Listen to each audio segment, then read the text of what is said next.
Il y a souvent un petit Congo-ça qui se passe après l'écrasement du maïs. Là, j'aime ça.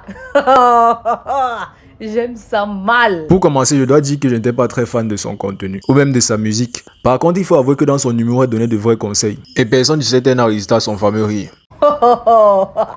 Toutefois, certains influenceurs mettant en lumière les réelles circonstances de sa mort, qui selon plusieurs sources n'est pas dû à un cancer du cerveau, mais à un acte prémédité, en ont profité pour rafraîchir la mémoire à ceux qui ont tendance à oublier certains faits. Notamment que les seuls qui seront réellement heureux de votre succès sont vos parents.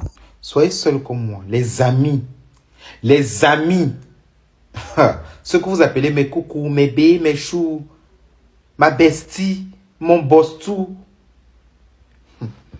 C'est ton propre côté qui te tue. Vous voyez? Vous voyez? Ok.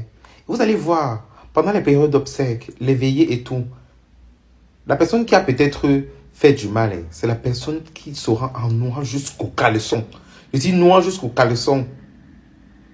Et qui peut même porter les lentilles noires. Quand tu décides de fonctionner en solo, on te traite d'orgueilleux ou de paranoïaque. Mais lorsque tu ouvres ton cœur, on te l'arrache de la poitrine. Cela dit, un des youtubeurs a dit quelque chose d'erroné dans sa vidéo.